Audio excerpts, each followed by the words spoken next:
به نام خدا، عرض سلام و احترام خدمت همه دوستان عزیز. امیدوارم که هر جایی که هستید تندرست و سلامت باشید. امروز در خدمت شما عزیزان هستیم. بدون معطلی بریم سراغ قیمت‌های طلا که توی هفته گذشته رخ داد و موقعیت‌هایی رو که میتونستیم چند تا ترید خوشگل ازش بیرون بکشیم رو با هم دیگه ببینیم. خب بریم روی تریدینگ ویو. در ویدیو قبل یا قبلتر بود من خدمت شما عزیزان شرح دادم که توی هفته‌ای یه هفته‌ای که گذشت، یعنی 2 هفته قبل که قیمت اینجا بسته شد و هفته به پایان رسید. اینجا اول هفته گذشته هستش.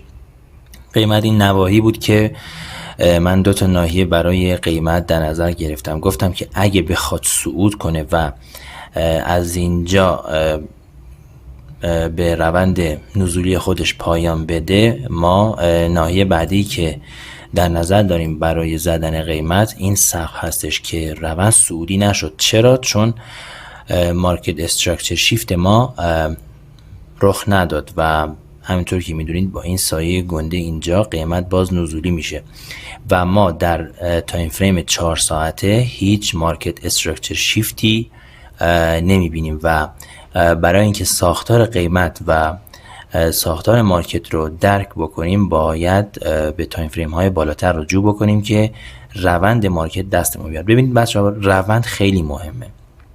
تا موقعی که ما روند رو از مارکت درک نکردیم نمیتونیم سناریومون رو بچینیم. یعنی شما توی یه روز نمیتونید 1 دقیقه مثلا نزولی باشید، 1 دقیقه بعد صعودی باشید.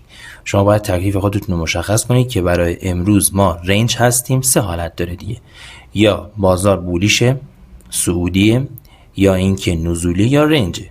از این 3 حالت خارج نیست. رنج یعنی اینکه قیمت بالا پایین داشته باشه توی اون روز، به این میگن رنج. و اگر که صعودی باشه ما باید این صعود رو تشخیص بدیم که به دنبال معاملات بای باشیم و اگه نزولی باشه باید بیشتر به دنبال معاملات سل باشیم که گفتم که روند مارکت باید همراه بشیم باهاش، مثل یه جریان رود در نظر بگیریدش که راحت تر میشه توش شنا کرد. خب در این قسمت من 2 تا ناحیه مشخص کردم. گفتم که این ناحیه احتیاج به تصفیه بیشتری داره. چرا که از اینجا ما نمیتونیم این رو به عنوان، گفتم احتمال این که این یه تصفیه مثلا 50% باشه یا کمتر که از این قسمت انجام شده و تصفیه کامل انجام نشده از این ناحیه. کفای برابر رو میبینیم در تایم فریم 4 ساعته و قیمت اومد اینجا. قیمت اینجا بود که من گفتم که احتیاج به تصفیه بهتری هست. خب و این کف احتمال این که زده بشه بیشتره و دیدیم که از اینجا قیمت کاملا نزولی شد و در هفته گذشته میبینیم که به غیر از روز چهارشنبه که یه مقدار صعود هست، اول هفته رو دوشنبه و 3 شنبه تا اوایل چهارشنبه کاملا روند نزولیه و یه ریزش بسیار عالی 500 پی پی از طلا میبینیم که توی همین 2 روز یا یه روزش ما میتونستیم حتی توی یه ترید یا 2 ترید بار ماهمون رو کلن ببندیم. اگه ریسک به ریوارد های عالی میتونستیم بگیریم، واقعا ریزش 500 پی پی یعنی یه چیز درخور یه هفته عالی هستش که ما میتونیم این ناحیه رو به عنوان یه نقطه تصفیه‌گاه عالی در نظر بگیریم و اینجا تاییدیه های لازم رو گفتم که اینجا اگه قرار باشه صعودی باشه ما باید تاییدیه های لازم رو ببینیم که ندیدیم. قیمت تاییدیه های لازم رو برای ریزش بیشتر به ما داد. حالا میریم در تایم فریم های پایین بیشتر بررسیشون میکنیم. خب این چیزی که ما از قیمت دیدیم یه ریزش عالی بود. اینجا ببینید دوستان، در تایم فریم 15 دقیقه من این قسمت رو مشخص کردم. ببین بچه‌ها، همیشه ریتیل تریدرها و تریدرهای خرده پا از مستطیل ها خیلی استفاده میکنن برای ترید. یعنی موقعی که مثلا یه مستطیل رو میبینن با اینا دوست دارن وارد ترید بشن. اینجا بود که من این فلش رو اینجا کشیدم و منتظر موندم که یه سریا با این مستطیل بای بزنن. خب اینجا میبینیم روند روز دوشنبه. معمولا گفتم که دوشنبه ها زیاد دنبال ترید و موقعیت نباشید و بذاری که مارکت روند و جهت خودش رو مشخص کنه. من روز دوشنبه هیچ تریدی نزدم و به کارام رسیدم و اصلا نیومدم پای چارت. دیگه از سه شنبه ها خوبه برای پیدا کردن موقعیت. خب من این ناحیه رو مشخص کردم، گفتم که احتمالاً یه سریا با این مستطیل وارد ترید میشن که همین اتفاق افتاده. ببینید اینجا یه سریا بای گرفتن، خب، و قیمت کاملا اومده پایین. اتفاقی که روز سه شنبه افتاده اینه که در این قسمت خب رد پای بایرها مشخصه دیگه.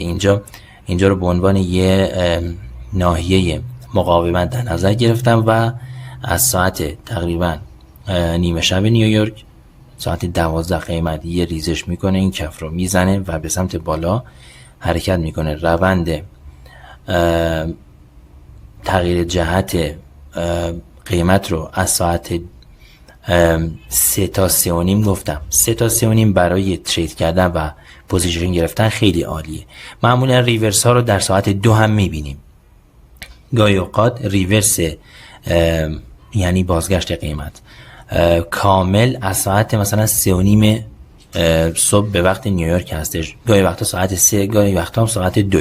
خیلی میبینیم که در ساعت 2 هم این اتفاق میفته که ببینید دقیقاً در ساعت 2 این روند صعودی که اگه بریم تایم فریم پایین تر، روند صعودی ما تبدیل به نزولی میشه. ببینید اینجا در این قسمت این ناحیه مستطیلی که من مشخص کردم، اینجا یه سری بای زدن، یه مقاومت عالی.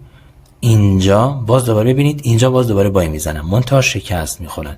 پس این قسمت ببینید من مشخصم کردم که این قسمت میتونه یه ناحیه تصفیه عالی در آینده قیمت باشه. یعنی ببینید اینجا بسیاری از مؤسسات بزرگ این رو تحت عنوان گفتن که اینجا یه روند صعودی رو داریم بعد از منفجر شدن قیمت به سمت بالا. اینا اینجا باز گفتن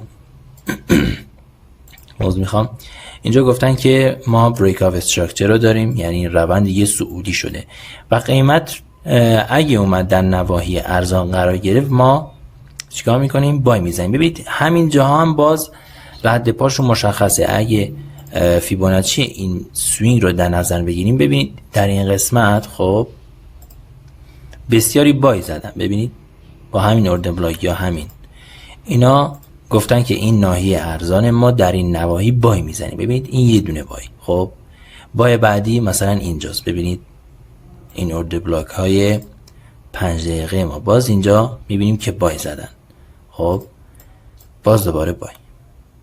و این نواحی در آینده اگه مثلا ما بریم تایم فریم 15 دقیقه، کل این ناحیه یه ناحیه تصفیه‌گاه عالیه برای قیمت. یعنی اگه حالا این ریفاین شدهش، اگه مثلا بخوایم ریفاین کنیم این ناحیه رو، مثلا میتونیم این اردر بلاک هم در نظر بگیریم اینجا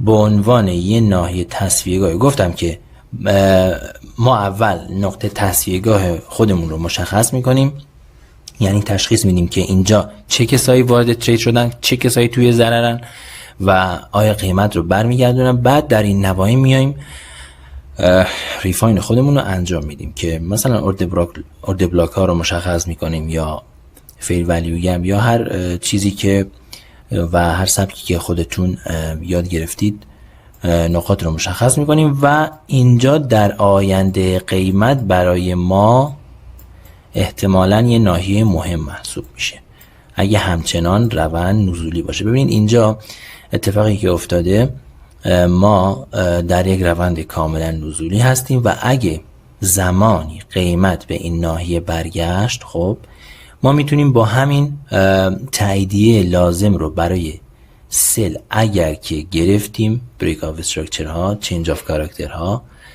و نقدینگی ها، موقعی که همه اینا رو دیدیم، تاییدیه زمانی، ترید در روز مناسب، همه اینا رو که دیدیم میتونیم سناریوی نزولمون رو بچینیم. خب حالا من این نواحی رو فعلا پاک میکنم که مزاحم ما نباشه. ببینید من این خط باریک رو مشخص کردم که اگه زمانی قیمت به این ناحیه رسید من میتونم قیمت رو بررسی بکنم که ببینم آیا سناریوی نزول من درست در میاد یا خیر. خب من روز سه‌شنبه هم باز موقعیت خاصی ندیدم، هرچند که اینجا باز ببینید اینجا ریورس ساعت 2 گفتم که اینجا یه سریا فکر کردن قیمت صعودی شده ولی نزولیه در اصل. حالا ما آینده قیمت رو دیدیم، میدونیم که قیمت قراره بریزه. من سه‌شنبه موقعیت خاصی ندیدم، گفتم اگه نزول باشه من در نواحی بالاتری فروشنده خواهم بود، یعنی این سوینگ رو در نظر گرفتم. حالا بگیم که این سوینگ حالا از اینجا میگیرم. چرا از اینجا میگیرم؟ چون حرکت شارپ ما از اینجا شروع شده. خب گفتم اگه من بخوام فروشنده باشم مطمئناً در یه ناحیه گرونتری از قیمت فروشنده خواهم بود و این اردر بلاک 5 دقیقه رو من مشخص کرده بودم برای سل اگر که ما سعودی باشیم. چرا؟ به خاطر اینکه اینجا باز یه نقدینگی خوبی از قیمت هست. ببینید در این قسمت یه نقدینگی خوبی از قیمت هست و احتمالاً اگر که نزول باشیم من میخوام که اینجا باز یه سریا بیشتر بای بگیرن، قیمت نقدینگی خودش رو بگیره. اینجا باز گفتیم که فیبوناچی رو انداخته بودیم، اینجا یه ناحیه خوب برای سل هست چون گرونتر هست، ولی این اتفاق نیفتاده و این نقدینگی هیچ موقع زده نشده و قیمت منفجر شده به سمت پایین. آیا من اینجا دست پاچه شدم؟ مثلا حس این که از مارکت جا موندم بهم دست گرفته، بهم دست داده؟ نه، من هیچ کاری انجام ندادم و قیمت منفجر شده به سمت پایین. اما در آینده اینجا من میتونستم یک ترید عالی رو انجام بدم که با هم دیگه میریم که ببینیم. خب بچه‌ها ببخشید من انرژیم در حال کاهش بود و رفتم یه کافی زدم که انرژی بگم بیشتر بشه. جای شما خالی. خب بریم سراغ ادامه بحثمون. ببینید بچه‌ها ما گفتم که ما این دوتا ناحیه رو در تایم فریم بالا مشخص کرده بودیم که اگر که صعودی باشه ما دوست داریم که این سقف های برابری که ما مشخص کرده بودیم در تایم فریم بالا زده بشه، ولی این اتفاق نیفتاد. خب و روند ما گفتیم که اینجا ما هیچ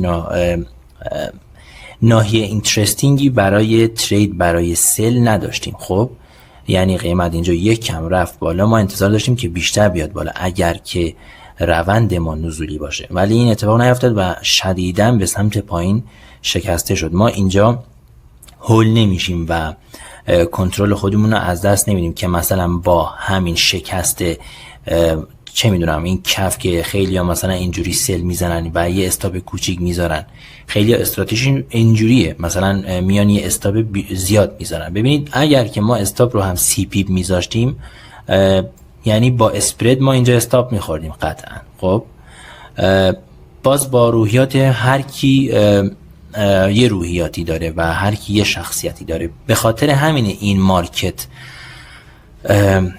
خیلی مثلا آموزش میبینن، علمشو دریافت میکنن، منتها براشون جای سواله چرا مثلا نتیجه نمیگیرن. خب این مارکت باید شخصی سازی بشه، هر کی باید خودشو بشناسه، مارکت رو بشناسه که ببینه چجوری میتونه با این مارکت خودش رو همگام سازی بکنه. و چرا؟ چون هر کدوم از ما یه شخصیت داریم و یه طرز فکر و باورهایی داریم و به خاطر همینه که ما ایرانی‌ها توی این مارکت زیاد مشکل داریم، چون کلاً از بچگی نحوه تربیت و سیستم آموزشی و تربیتی ما مشکل داره بسیار و به خاطر همینه که یکم دیرتر پیش رو میکنیم تا بیایم این باورهای اشتباه رو توی خودمون اصلاح بکنیم. یکم طول میکشه، ولی میبینیم که خارجی ها طرف 16 سالشه، خیلی هم موفقه توی این کار. خب بگذاریم.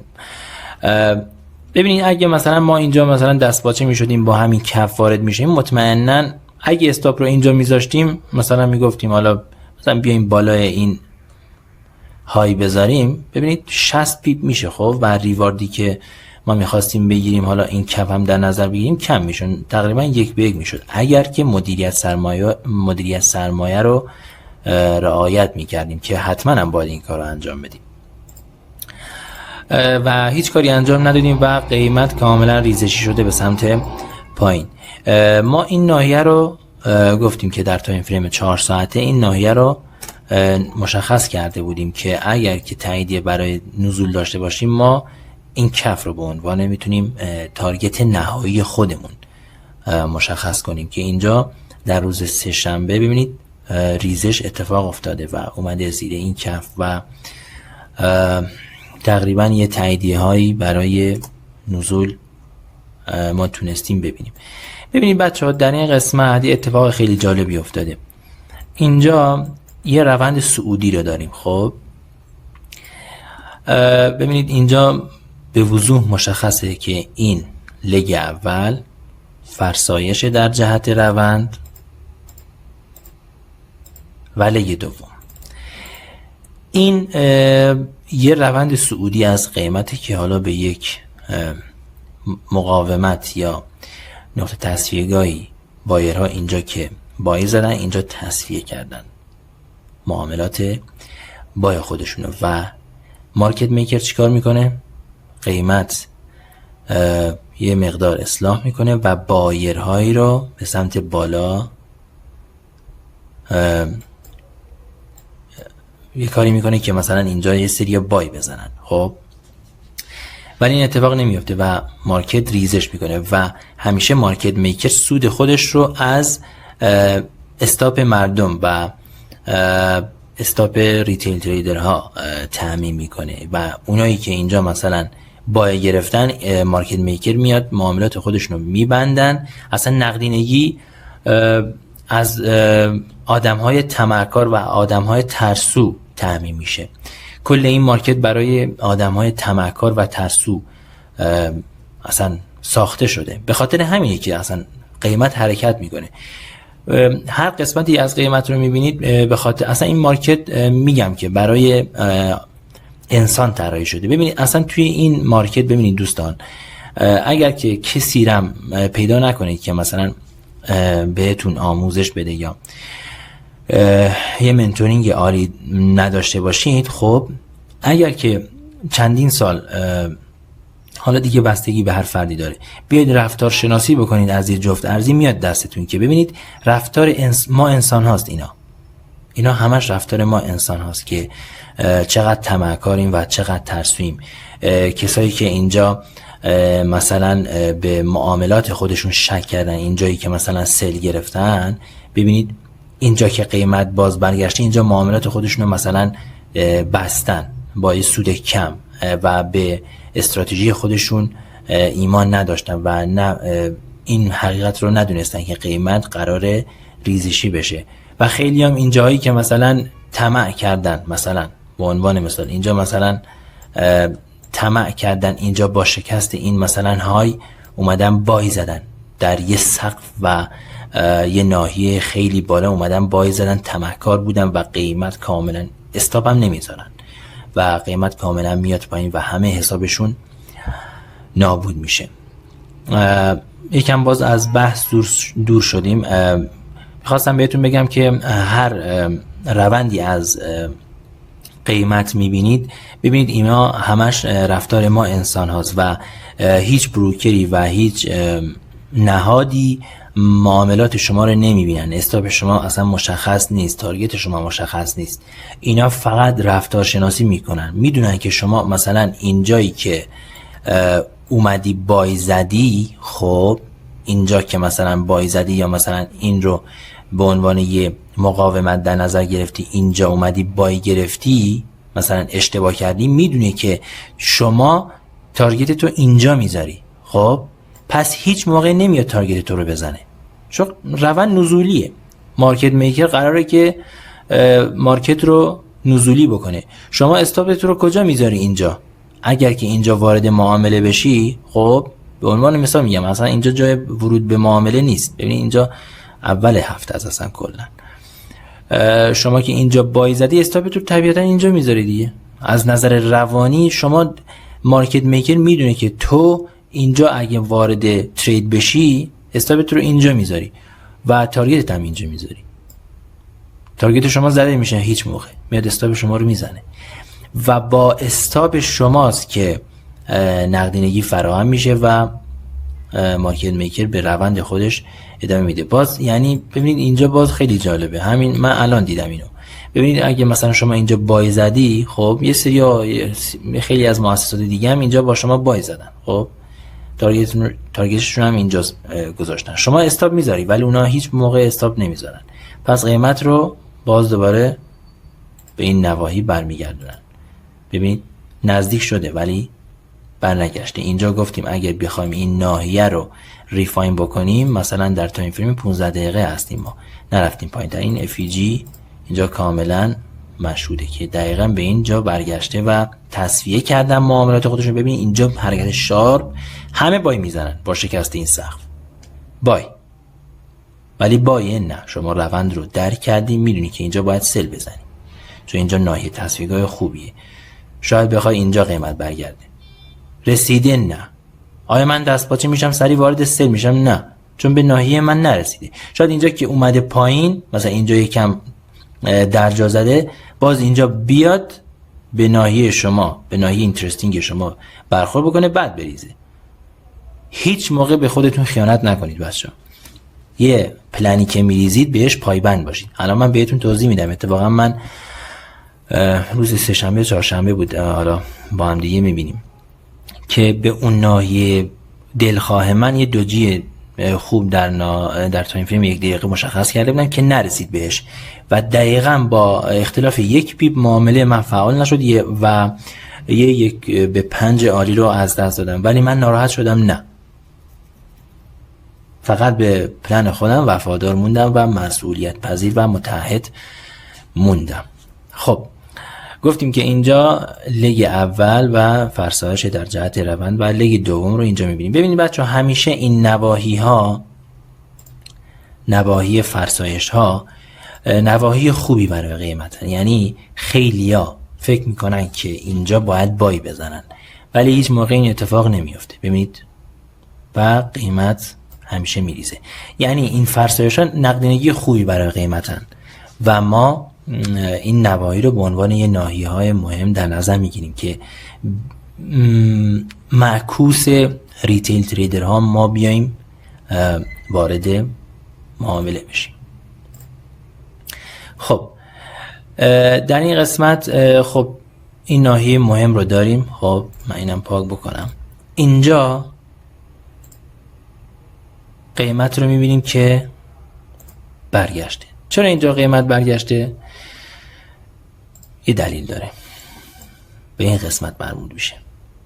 چند ثانیه بهتون فرصت میدم که بفهمید که اینجا چرا مارکت برگشته. دقیقاً درسته. ببینید اینجا یه ناحیه مهم از مقاومت رو ما میتونیم ببینیم.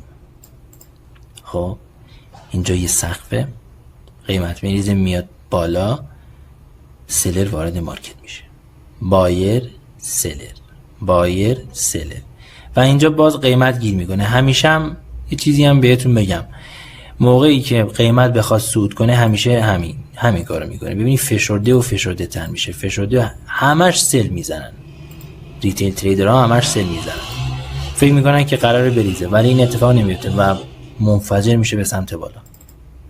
پس این ناحیه مهمیه. چرا؟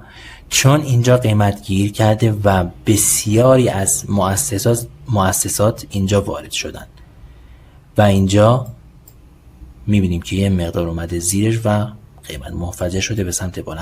همینا میتونستیم مثلا ما ریفاین بکنیم و اگر که با همینم وارد می شدیم، خب مثلا در این نواحی دیگه استاپ رو باید یه مقدار گفتیم که اوردر بلاک خودمون رو مشخص میکنیم در تایم فریم پایین و استاپ رو پشت سوینگ قرار میدیم که گفتیم که در روند نزولی ما به دنبال بای نیستیم. پس این مثلا ناحیه اینترستینگ ما برای ورود به مارکت نیست، چون ما برامون ثابت شده که گفتیم که این دو ناحیه رو مشخص کرده بودیم با این بریک آف استراکچر هایی که در تایم فریم 15 دقیقه ما میبینیم. دیگه ما برامون ثابت شده که این مارکت چیه؟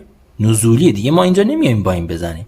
درسته یه ریواردی میتونیم از مارکت بگیریم ولی کمه و مجبوریم استاپمون رو خیلی گنده بذاریم.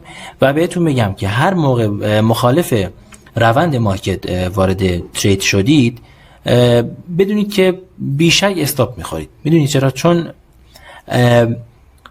یا اینکه مثلا باید استاپ رو خیلی زیاد بذارید که ریسک به ریواردتون میاد پایین، خب، یا اینکه استاپ کوچیک بهتون نمیده چون شما دارید مخالف جریان رود شنا میکنید و خیلی سخته. در این نواحی ترید کردن خیلی سخته. حتی اینجا میتونیم تاییدیه بگیریم، توی تایم فریم 1 دقیقه میتونیم کاملا اینجا مثلا تاییدیه برای بای بگیریم، خب، ولی اینجا جایی نیست که ما بخوایم قوانینمون رو زیر پا بزنیم و در یک روند نزولی بیایم بای بگیریم. خب اینجا رو میبینیم که قیمت صعودی میشه. این ناشی از اخبار روز سه‌شنبه چند تا خبر داشتیم که یکیش دلار رو تضعیف کرد که باعث شد قیمت طلا بره بالا، یکیش هم دلار رو تقویت کرد که باعث شد قیمت طلا باز بریزه. این ناحیه‌ای هستش که مختص آدم‌های احساساتی طراحی شده. کسایی که دستپاچه شدن اینجا بای گرفتن سریع با شکست این سقف و اینایی که اینجا دستپاچه شدن مثلا با اینجا مثلا وارد سل شدن یا با شکست اینجا وارد سل شدن که احتمالاً استاپ هم میخورن. توی مارکت همچین چیزای خیلی زیادی میبینیم، بای سل. خب ولی شما اگر که درک بکنید مارکت رو خیلی راحت بدون هیچ استرسی پلن خودتو میریزی و وارد ترید میشی. کار مارکت همینه که همین آدم‌های تمکار و ترسو رو وارد مارکت بکنه، نقدینگی خودش که فراهم شد معاملات خودش رو به قول معروف ترتیب میده و مارکت میکر کار خودش رو انجام میده. خب بریم برای این قسمت که ببینیم چه اتفاقی افتاده. اینجا در روند تایم فریم 15 دقیقه میبینیم که اینجا روند صعودی میشه، حالا به این FEG واکنش نشون میده و اینجا ما هیچ کاری انجام نمیدیم. خب بریم تایم فریم 5 دقیقه. ببینید بچه‌ها اینجا اتفاقی که افتاده، ما مارکت استراکچر شیفت رو در تایم فریم 15 دقیقه داریم و میدونیم که مارکت دیگه قراره نزول بکنه. اینجا میاد این نقدینگی بالا این سقف رو میزنه، یکم در جا میزنه و به سمت پایین سرازیر میشه. خب ما چجوری میتونستیم با این ورود بکنیم به مارکت؟ ببینید دوستان، در این قسمت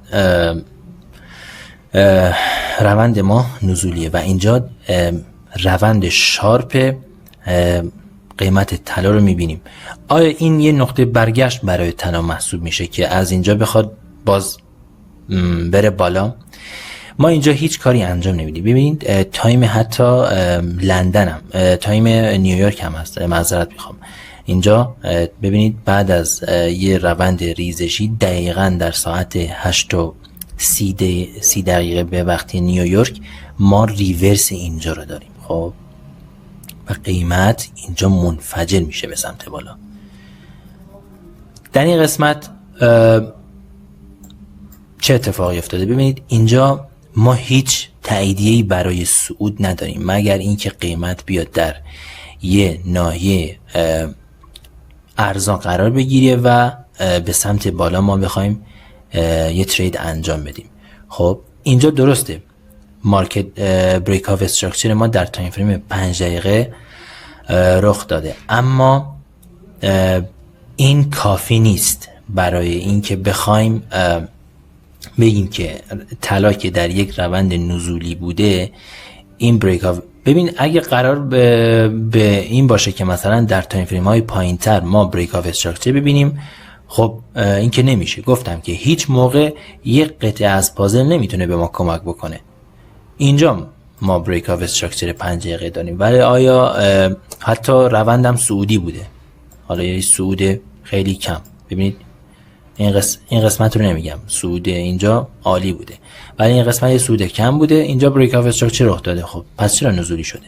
گفتم همه قطعات باید در کنار همدیگه قرار بگیرن و ما اینجا نمیایم بگیم که چون تایم فریم بالاتر رو دیدیم، اینجا میگیم بریک آف استراکچر 15 دقیقه رخ داده و اینجا دیگه این رو تحت عنوان بریک آف استراکچر مارکت در نظر نمیگیریم، مگر اینکه در تایم فریم 15 دقیقه اینجا که تایم فریم 5 دقیقه بوده مثلا اینجا یکم درجا بزنه و باز در تایم فریم 15 دقیقه بیاد مثلا سوینگ های اینجا رو بشکنه، حالا مثلا باز برگشت، مثلا در این نواحی ما بخوایم بای بزنیم. ولی ما گفتیم که در روند نزولی همچنان طلا هستیم و این صعود اینجا رو پیش خودمون فکر میکنیم که احتمالاً یه روند فیک هستش که بخواد یه سری ها رو وارد معامله بکنه، که اینجا هم همین اتفاق افتاده و اینجا قیمت یکم ریتیل تریدرها چیکار میکنن؟ تایم فریم پایین تر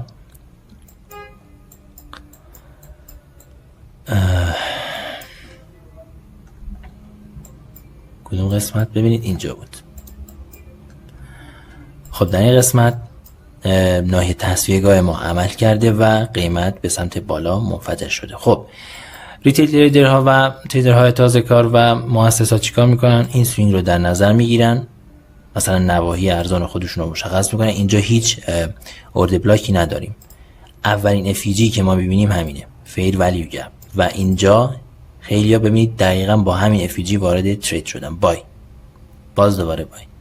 ببینید قیمت خب توان صعود نداره، درسته اینجا خیلی شارپ حرکت کرده، ولی ببینید اینجا بایرها هر چقدر که زحمت میدن خودشون رو باز شکست میخورن، باز های های پایین تر.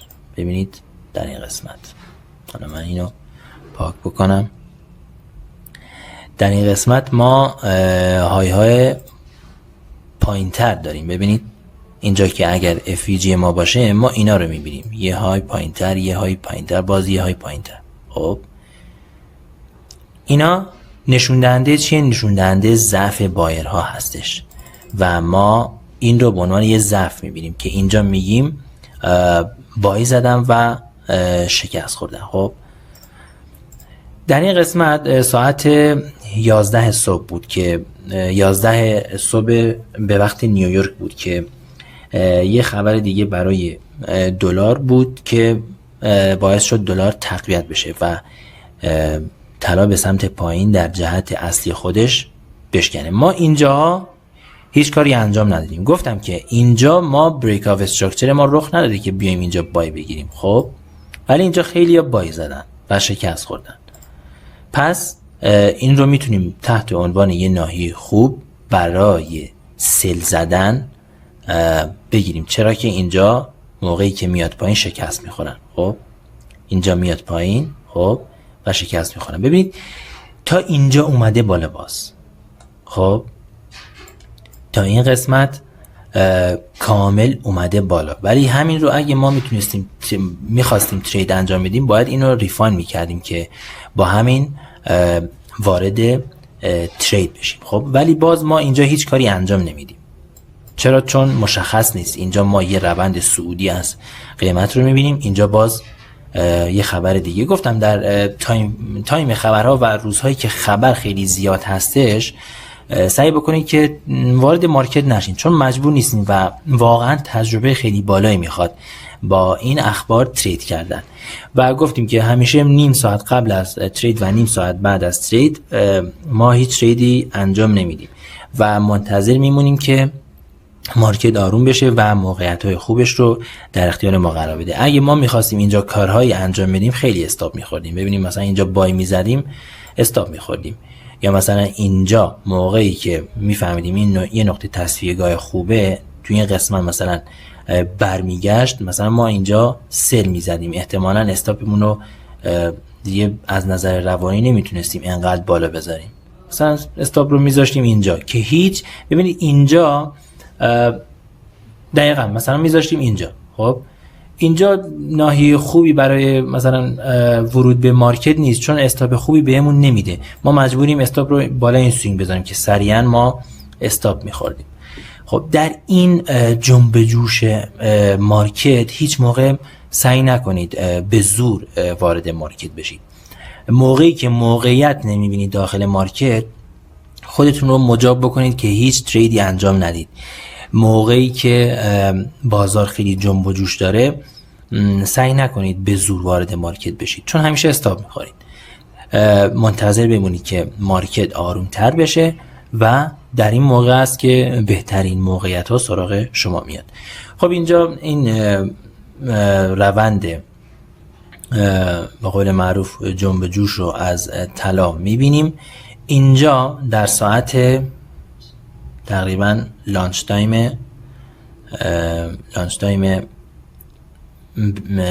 به وقت نیویورک. خب اینجا ساعت 11:20 است. گفتیم اینجا در ساعت 11 اخبار میاد. خب ما نیم ساعت منتظر میمونیم که بازار آروم بشه و جهت خودش رو به ما بگه. خب اینا رو من پاک بکنم.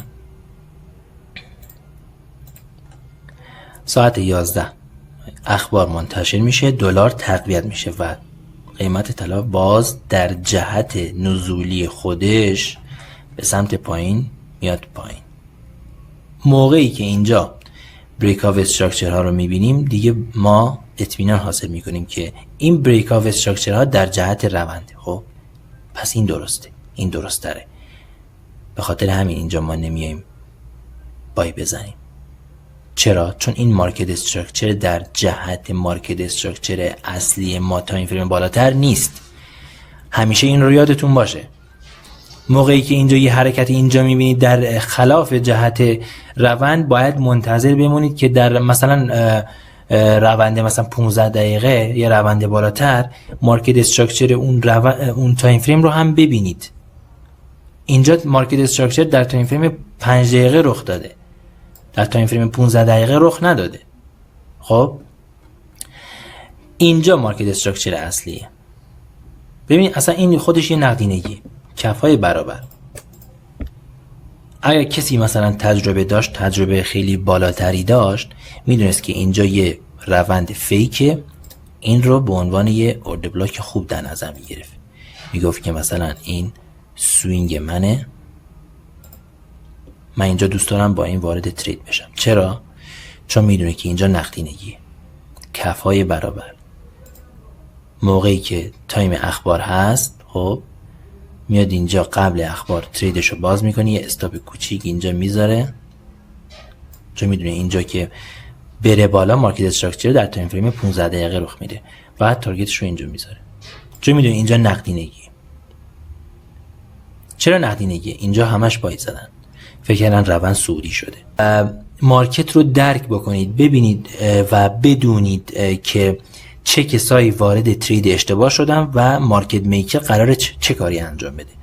در این صورت شما موفق میشید.